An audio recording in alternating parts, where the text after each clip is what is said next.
Bos días a todas e a todos. O alumnado do terceiro curso presentamos hoxe o noso proxecto sobre a paisaxe. Pero antes, a nosa compañeira Sol vai nos falar dunha data moi especial. Escoitade con moita atención. O Día Internacional da Terra é unha data que se ven celebrando dende o ano 2009, co obxectivo de concienciar a humanidade sobre os problemas xerados pola superpoboación, a contaminación, a conservación da biodiversidade e o cambio climático. Neste día, o alumnado de terceiro curso queremos pôr en valor a importancia de coidar o noso planeta e respectar as paisaxes que nos rodean. Esa paisaxe que nos acolle, dicimos nosa, formada por terra, augas, espazos e lugares, alberga un enorme valor natural e patrimonial que debemos preservar. Por iso, debemos traballar xuntos para construir un futuro seguro e sostible, e non vivir de costas a algo tan importante como é a mesma vida.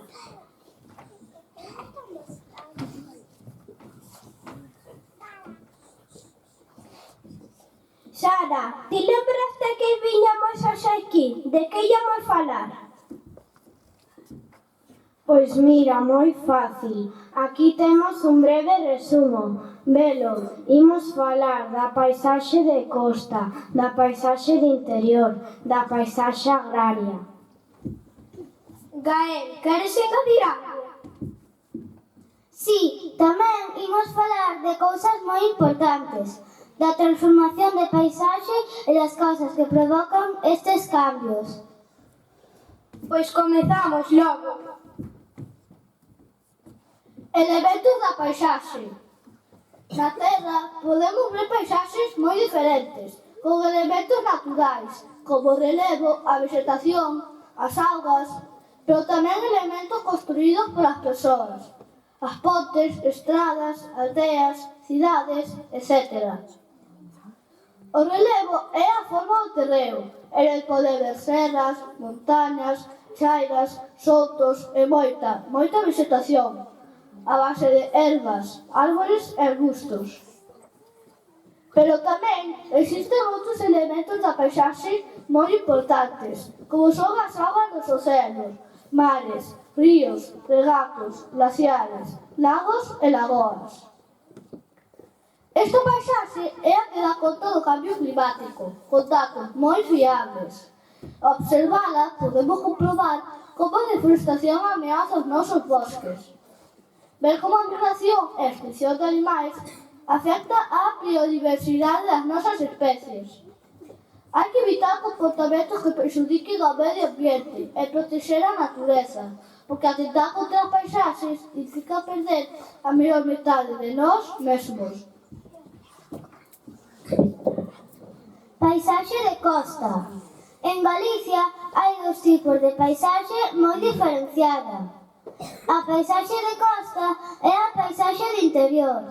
A paisaxe de costa está en contacto co mar. Se ten acantilados porque as montañas chegan de eco ao mar, chámase costa alta. Se hai praias de area ou de cantos, chámase costa baixa. Nas paisaxes de costa, o relevo ten formas moi variadas. Así podemos observar cabos, golfos, illas, penínsulas, baías, enseadas, praias, acantilados. Agora vou falar un pouco de cada un deles. Cabos son saíntes de terra que entran no mar. Golfos son grandes entradas do mar na terra. Se son entradas máis pequenas, chámanse baías. Penínsulas son terreos rodeados de agua por todas as partes menos por unha, chamada istmo. Baías, entrada do mar na costa máis pequena que un golfo e pode servir de abrigo ás embarcacións. Praias, extensión de area ou pedra miúda, polo xeral plana, que está á beira do mar. Acantilados, son formacións rochosas semellantes ás montañas, que rematan onde comeza o mar. Adoitan estar moi altos e é perigoso chegarse ao bordo porque podes caer. Paisaxe de interior. Conforman esta paisaxe os terreos situados lonxe da costa. Nas paisaxes do interior podemos atopar relevos elevados e pendentes que dan lugar a zonas montañosas. Por outra banda, podemos atopar relevos planos que provocarán as chamadas mesetas e depresións. Nas paisaxes de montaña hai montañas e vales. As montañas son grandes elevacións de terra e os vales son terreos cheiros que se atopan entre montañas. Na paisaxe de interior tamén podemos observar os canóns. Un canón é un val profundo e estreito, con pendentes empinadas e rochosas, que se forma pola erosión das augas do río durante un longo período de tempo. Os vales son terreos chans e afundidos, situados entre montañas. Están case sempre percorridos por ríos e os afluentes destes. Na montaña hai tres partes moi diferenciadas. A cima ou cumio é o punto máis alto da montaña. O pé é o punto máis baixo da montaña.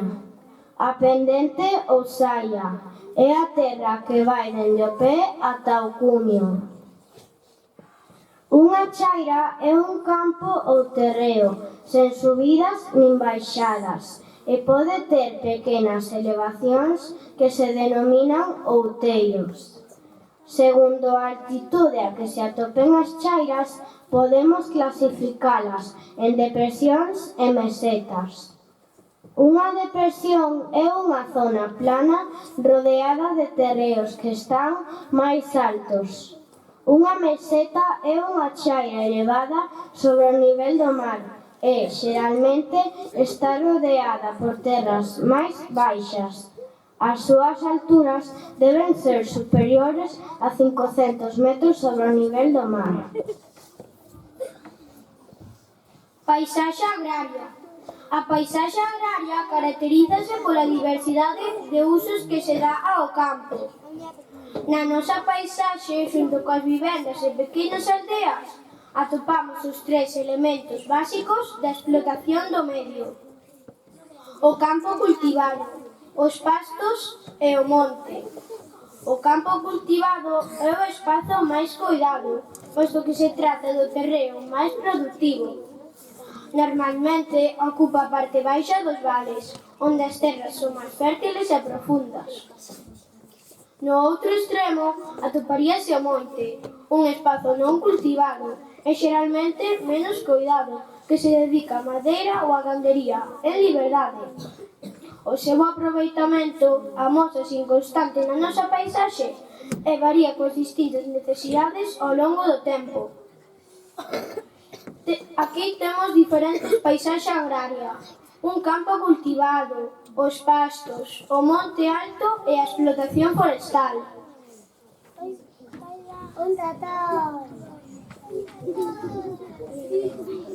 Agora imos por falar da transformación da paisaxe debido a cambios naturais. Co paso do tempo, as paisaxes foron modificadas por fenómenos naturais que non dependen da vontade do ser humano. É debido a secas, inundacións e cambios naturais nas temperaturas. Así apareceron montañas onde non as había. Por causa de erupcións volcánicas, ríos e encoros desapareceron por mor da falta de auga, provocando ás veces paisaxes desérticas. Outras veces parte do relevo dun lugar foi modificado tras sufrir un terremoto, un tsunami e en algunhas ocasións debido ao impacto do meteorito. Secas. As secas son períodos longos nos que chove moi pouco ou nada. Como consecuencia do cambio climático, cada vez fará máis calor e choverá menos. A falta de precipitacións provoca danos no hábitat e na paisaxe e aumenta o risco de incendios forestais. Isto supón a perda de biodiversidade e a extinción das diferentes especies. Tamén poden ser casos de inseguridade alimentaria pola perda de colleitas e de alimento para o gando. A seca supón unha ameaza constante e cada vez máis frecuente debido ao quentamento global do noso planeta. Inundacións. A principal causa das inundacións son as chuivas torrenciais, as precipitacións masivas nun curto período de tempo poden provocar encoros naturais, lagoas, regatos ou mesmo desastre natural derivados da forza da auga. Arrasa con casas, pontes, coches, tal como ocorreu co Vadino en Valencia, provocando un desastre natural sen precedentes no noso país. Os deseos. O cambio climático provocado pola queima de combustibles fósiles, como carbón e petróleo, produce emisións de gases de efecto invernadoiro, que actúan como unha manta que envolve a Terra, atrapando a calor do Sol e aumentando as temperaturas. Un claro exemplo de transformación da paisaxe por esta causa é o desxeo dos glaciares. Este efecto orixina cambios importantes nos ecosistemas e produce unha subida considerable do nivel do mar. Tamén desencadena fenómenos meteorolóxicos con temporais moi intensos, asolagamentos e vagas de calor que cada vez serán máis frecuentes. Terremotos ou catástrofes naturais. Un terremoto é o movimento brusco da Terra, fenómeno natural que ninguén pode controlar e bastante imprevisible. Hai terremotos de diferentes intensidades e os seus efectos poden ser devastadores para unha zona determinada. Outras catástrofes naturais capaces de provocar cambios na paisaxe son os incendios forestais, erupcións volcánicas, impactos de meteoritos, desprendementos ou corrementos de terra, furacáns, ciclóns, tornados e avalanchas de neve nas montañas. Agora, imos escoitar unhas noticias relacionadas sobre o que acabamos de falar. Os osos polares enfróntanse a un futuro incerto debido ao impacto do cambio climático, a perda dos seus hábitats e a escaseza de alimento o que pon en risco a súa supervivenza. O Ártico estáse quentando e o xeo derrítese cada vez máis rápido. Os osos teñen que desplazarse longas distancias para atopar alimento e cada vez teñen máis dificultade para cazar focas, feito que pode provocar a súa desnutrición e incluso a súa morte.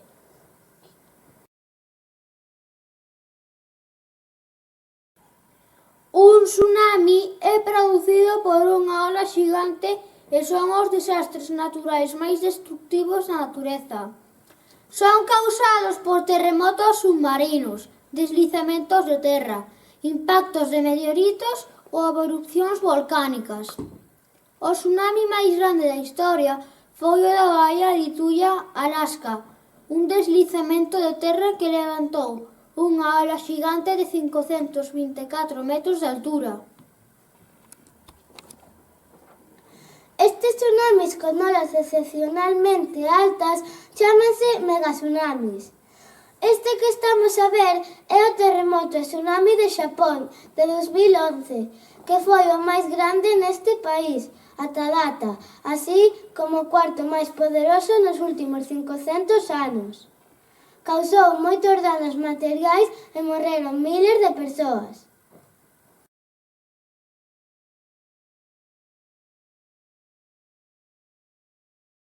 Nas últimas décadas estanse a producir moitos desastres naturais, con consecuencias desastrosas para a poboación e a paisaxe.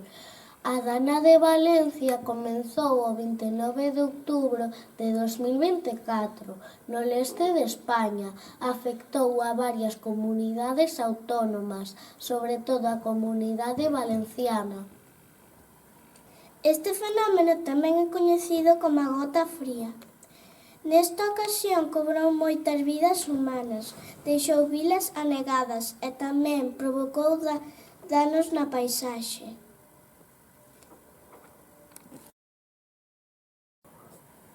En Galicia, no verán, prodúcense numerosos incendios. As causas son debidas ao descoido das persoas, xa que ás veces deixan fogueiras encendidas ou cabichas sen apagalas ben. Tamén ocasionan moitos incendios as queimas de restos agrícolas, pero na súa maior parte son debidos a actos intencionados, xa que hai xente que prende lume no monte a propósito e iso fai moito dano. A paisaxe ardida muda a súa cor verde por cores negras e tristes e favorece a erosión do terreo provocando corrementos de terra. Tamén supón un perigo enorme para as persoas, xa que os incendios poden chegar ás aldeas e cidades, poñendo en risco as casas e a xente. É moi triste ver como os animais quedan sen o seu fogar.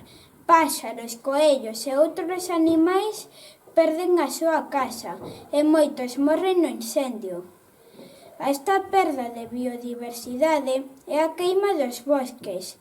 Temos que engadir o grave problema da contaminación do aire que respiramos, que pola súa toxicidade pode provocar graves enfermidades respiratorias.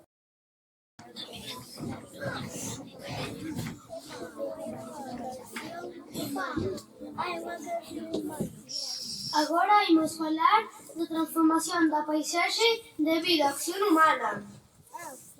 Durante millóns de anos, a transformación da paisaxe foi o resultado da propia evolución do mundo natural. Pero agora, os humanos son os responsables de moitos cambios que se están a producir de un xeito moi acelerado. Actividades como a industria, o turismo ou a agricultura modifican a paisaxe e, en moitos casos, provocan un enorme deterioro ambiental. Unha das causas máis influentes no deterioro da paisaxe son a contaminación, a deforestación e o exceso de construción en zonas turísticas. Contaminación. A contaminación prodúcese principalmente por causas derivadas da actividade humana, como a emisión de gases de efecto invernadoiro á atmosfera ou a protección excesiva dos recursos naturais. Por exemplo, o tráfico de vehículos ou fábricas producen gases nocivos para os humanos.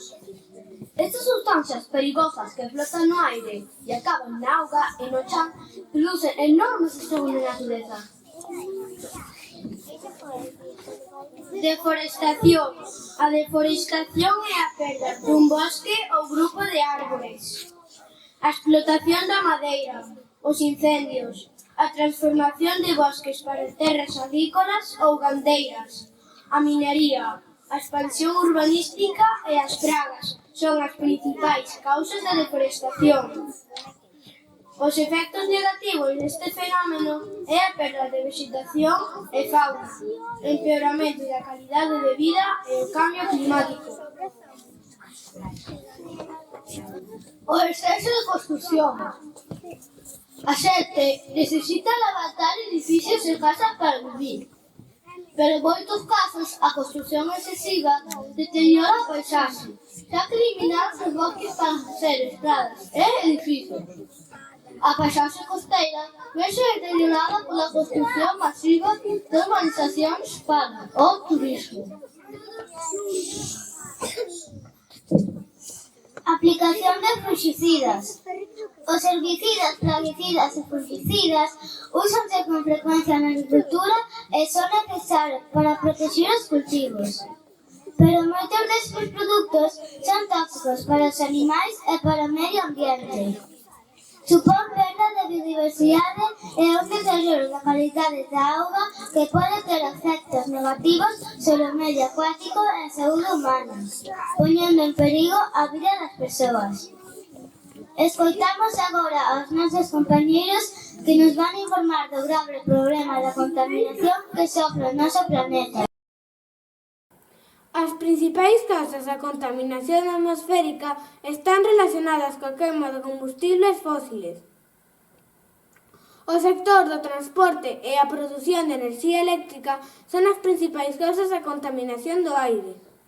As fábricas de celulosa son as segundas industrias máis contaminantes. Galicia enfróntase a unha das maiores ameazas ambientais das últimas décadas pola instalación dunha macrofábrica de celulosa que causará un grave impacto ambiental na comarca de Ulloa, no río Ulla e na ría de Arousa. Altri é unha empresa portuguesa e pretende instalar na nosa comunidade unha gran planta de celulosa que pon en perigo o corazón de Galicia, as naturezas, as augas e os seus habitantes.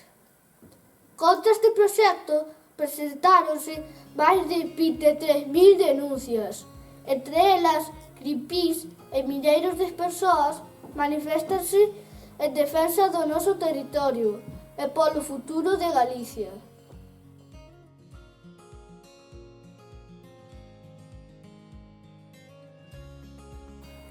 O uso dos herbicidas, fungicidas e pesticidas está cada vez máis estendido e os principais países consumidores son Estados Unidos, Xapón, Francia, Brasil e China.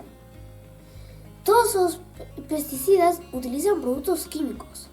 Por iso, cada vez son máis cuestionados polos efectos negativos que provocan a biodiversidade.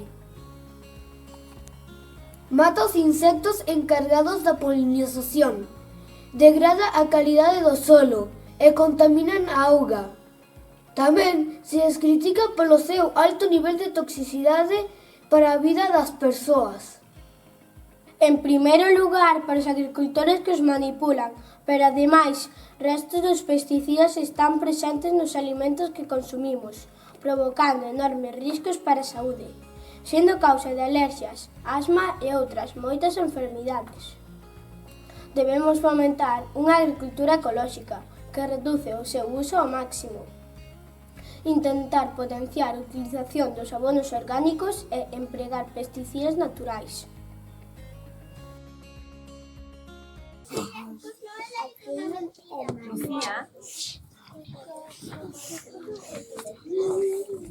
Accións para a conservación do medio ambiente. O uso excesivo dos recursos naturais por parte do ser humano e o maltrato constante do medio ambiente está a provocar graves danos á paisaxe e ao medio natural.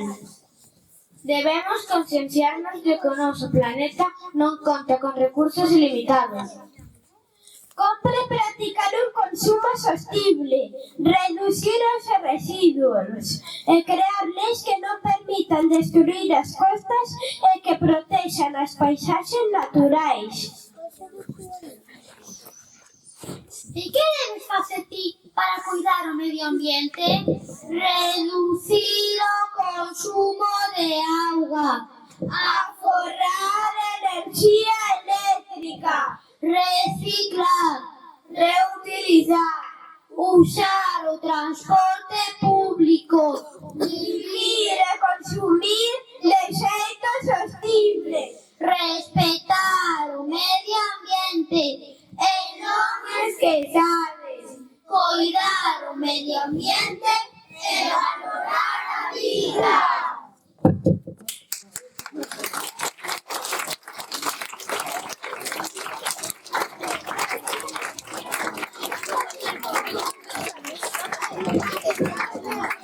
Estas son as nosas maquetas, coas que representamos as diferentes paisaxes e os cambios que se producen nelas. Tsunamis, volcáns, inundacións, queimas, etc. Están feitas por colaboración das nosas familias e para a súa construcción empregamos materiais reciclados e pouco contaminantes. Despois da exposición, poderelas ver no corredor da entrada.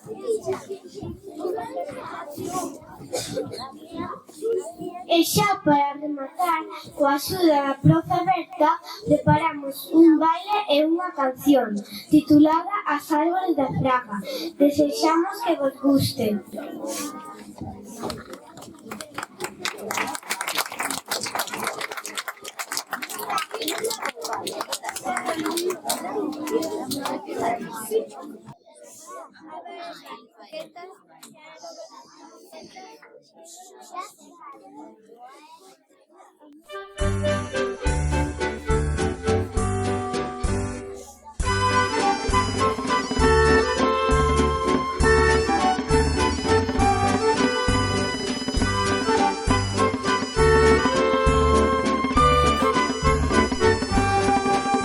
Estaba o acidro de garda na fraga, pasou o carballo e non lle dixo nada.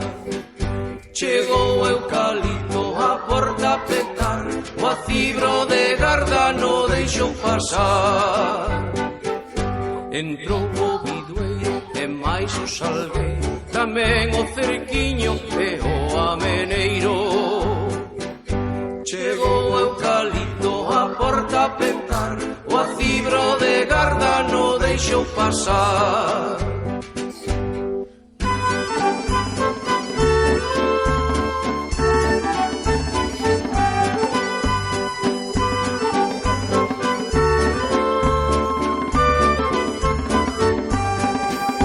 Pasou o pradairo seguido do freixo, tamén a velaira e o castiñeiro. Chegou o eucalipto a porta a petar, o acibro de garda non deixou pasar. Logo entrou o buxo e máis a sobreira, despois veu a faia xunto coa olmeira. Chegou o eucalipto a porta a petar, o acibro de garda non deixou pasar.